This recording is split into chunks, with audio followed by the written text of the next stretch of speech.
Good morning and welcome to Human Resources Management or Human Resource Management. My name is Mirha Kahingunga and I am your tutor today.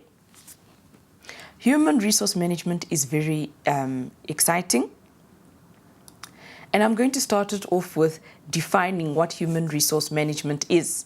Human Resource Management refers to policies, activities, beliefs, and general functions that relate to employees. Human resources involves the following.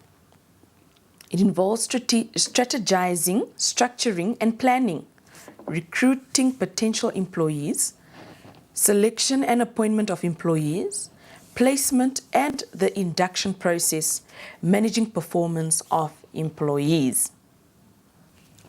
Human resources also involves compensation management, health and safety in an organization, career management, human resources development, organizational behavior, and employment relations. Key functions of a human resource department.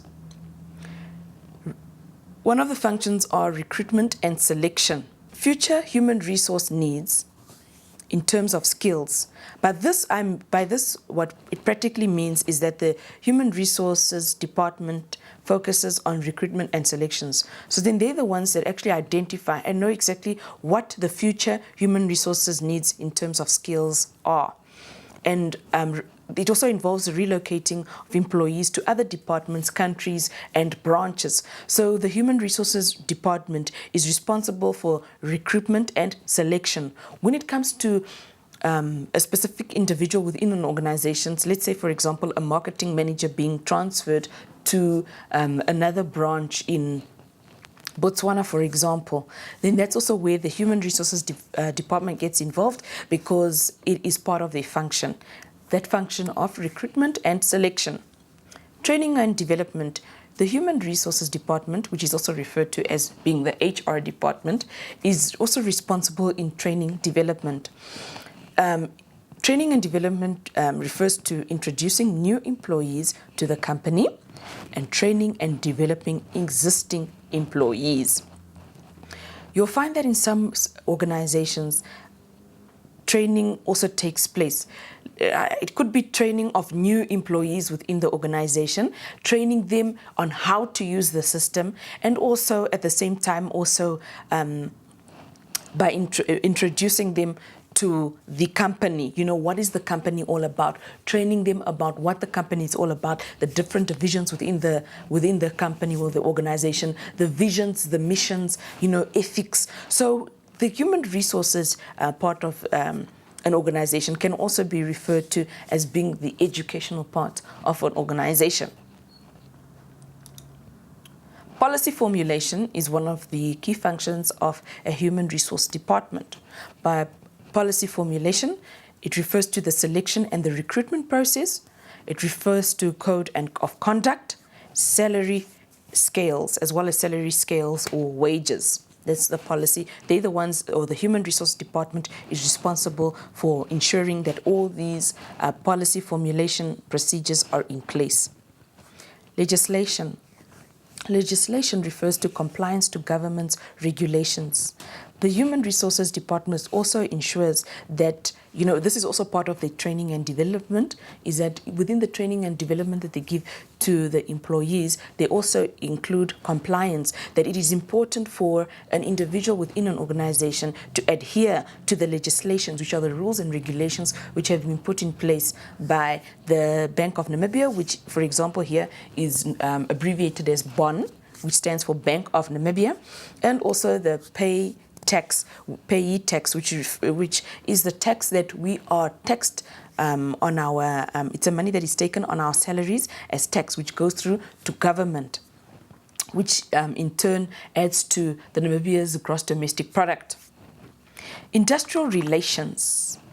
This refers to the negotiation with trade unions. Employee welfare is also a key function of a human resource department. This refers to producing staff newsletters or gazettes, maintaining and keeping employee records, arranging for temporary staff, and ensuring the health, safety, and welfare needs of employees. Recruiting potential employees. Recruitment is the process of attempting to locate and encourage potential applicants to apply for a vacancy. Every company has a recruitment policy and recruitment procedures. There are 15 core elements of the recruitment process. Number 1 is the application and authority of the recruitment application. Number 2 is the employment equity. Number 3, succession planning. Number 4, classification of positions. Number 5, search for applicants process. Number 6, the application selection. Number 7, selection interview or selecting the interview. Number 8, payment of interview costs. Number 9, the interview itself. Number 10, post-interview procedures. Number 11, offer of employment. Number 12, regret of unsuccessful candidates. And number 13, temporary and fixed-term contract of staff. And number 14, appointment of internal applicants. And number 15, dispute resolutions. By that number 12, where it says regret of unsuccessful candidates, this is the process whereby if you've ever applied for a position in a specific organization or a company, you'll notice that you'll send through your application, and if the application is unsuccessful, then the HR department are the ones that actually compile that letter that they send through to you to say, you know what, we regret that you have not been successful for the vacancy or for the position that was advertised. So the HR department or the human resource department are the ones that are responsible for ensuring that that letter has been drawn up and it has been sent out to you. Recruitment sources. Recruiting outside an organization. There's two types of ways that recruitment can take place. Recruitment can take place from outside an organization or recruiting from within an organization. These are the two that we are going to cover. Recruiting outside an organization, it refers to advertising. It's a way in which it is done, trying to get people from, or trying to get the necessary skilled people from outside of an organization, is through advertising, through newspapers. Employment agencies. We have quite a lot of employment agencies within Namibia as well. This, for example, is Jobs Unlimited. Executive search firms, which are termed as being headhunters. And what usually happens with the executive search firms is that they are the organization gives through the job descriptions or what is required of this new individual that is needed within the organization, and then the executive search firm does the headhunting. Recruitment from outside could also be walk-ins, employee referral, someone from within the organization actually referring or giving someone as a referral, professional associations and campus recruitment or educational institutions. At times, an educational institution can also be approached and asked, is there any suitable candidate perhaps for our organization, for this specific job, with a job description matching that specific individual. Now, recruiting outside an organization has its advantages and disadvantages. Looking at the advantages is that there is a large pool of talent you can select, so meaning that the organization can select from an extremely large pool of talent.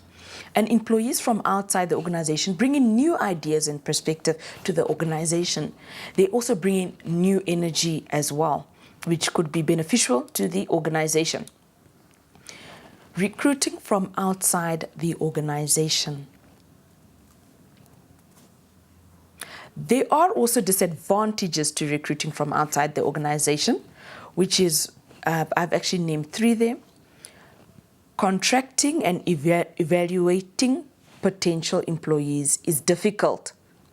Employees from outside take time to adjust and learn the internal process. So it takes time for them because it's someone from outside. You bring them into our internal environment of the organization. They need to adapt to the new process, to the procedures, and to the systems. And also, another disadvantage is that it may cause moral problems amongst the employees within the organization, as they might feel that they are qualified for the position.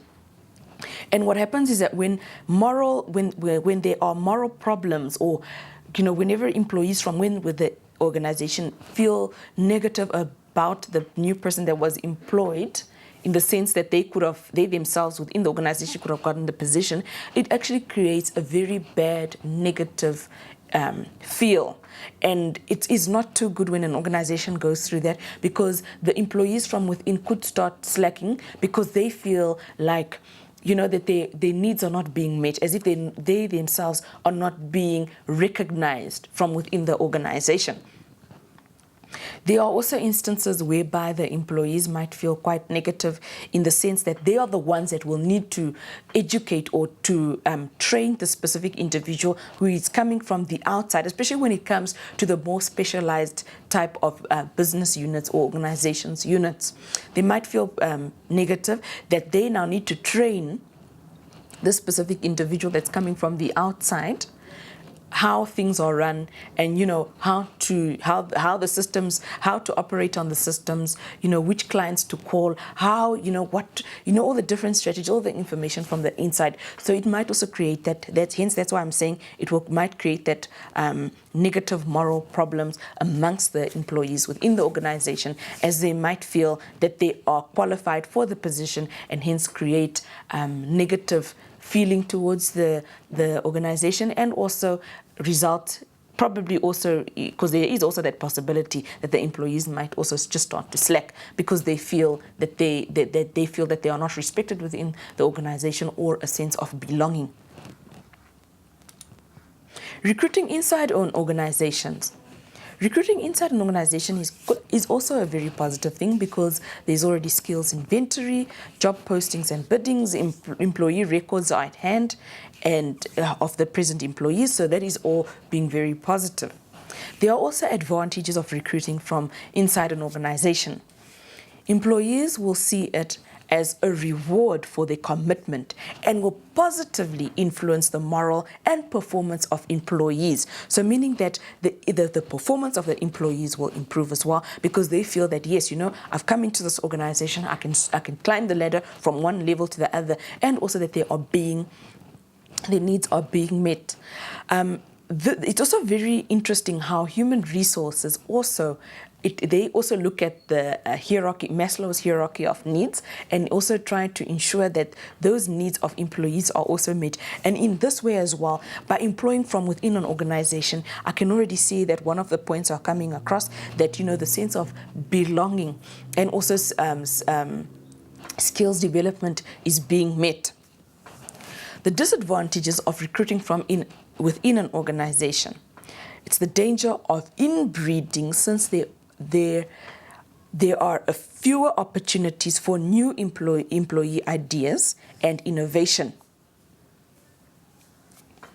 So what this practically means is that one of the disadvantages is that, employing the people from within, you're missing out of that, new energy from outside. So it's just one of the disadvantages, because what it does is that it creates a specific type of culture. It's like the same culture is within, and that same culture is being generated and regenerated and regenerated,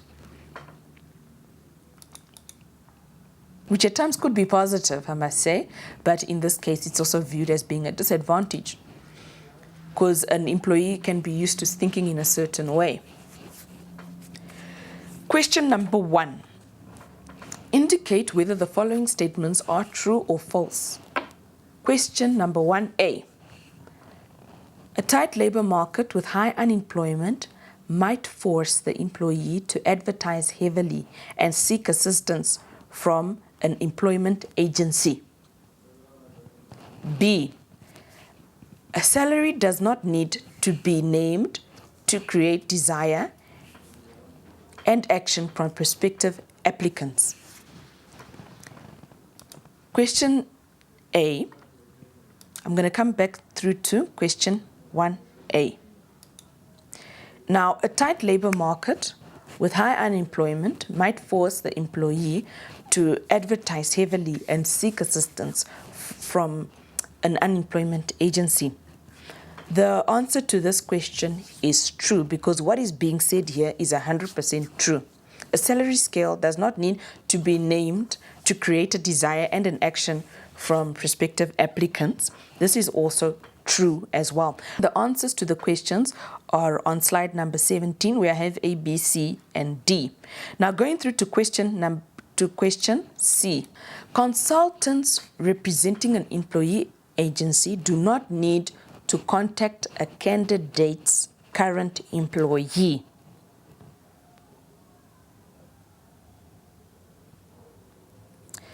Well, with question number C, the answer is false. You see, the thing is, it all depends on the organization, because a consultant which is representing an employment agency really does not need to contact a candidate's current employee. This is what it's saying here, but in this case, it's false, because they do need to contact a candidate's current employee. Number D, the status of a job will not determine how much should be spent on the advertisement. D is also false. And to get more information around it, please can you always have a look at your textbook. If you have a look at your textbook on human resources, you'll find the answers to these questions and why exactly I say it's true and why I say it's false. Selection and appointment of an employee. Selection is defined as the process of job matching an individual to a job. That is what we call the selection process. The selection process consists out of the following: preliminary interview, completion of application form, initial interview at the HR department, employment test. By employment test, we're referring to aptitude, personality, and ability tests, and symmetric testing. Background investigation. By background investigation is just to investigate to see, whether that which you have on your CV is really correct, and to also determine what type of person are you, getting it from the people that you've worked with as well. Number 6, preliminary selection, supervisory interview, medical examinations, which is drug testing, hiring decision, and offer of employment. So that is the selection process. It is, however, important to also note that the medical examination, which is the drug testing, is not done by all organizations. It's only done by certain organizations, but it is not to say that it is mandatory in each and every organization. Question 2. Indicate whether the following statements are true or false. The size of an organization influences the selection process. B. The process of selection in an organization is a once-off process. And C. Trade unions influence on an organization's selection process. The answers to question number 2 are as follows. Question 2A is false. And the reason why it's false is that the size of an organization influences the selection process, because the larger the organization, the more sophisticated the selection process. Number B is also false. The selection process is a continuous process. As employees leave the organization, the vacant positions need to be filled, hence it being continuous. And number C is true. The reason behind that is that trade unions can make demands concerning employment, training, and remuneration according to the trade union contract in place, hence it being true. We have now reached the end of our session on human resources. I wish you all the best as you study for your exams. And please, should you have any questions, feel free to contact me on my cell phone number, as indicated on the first slide that I presented to you, or via email. Thank you very much and all the best.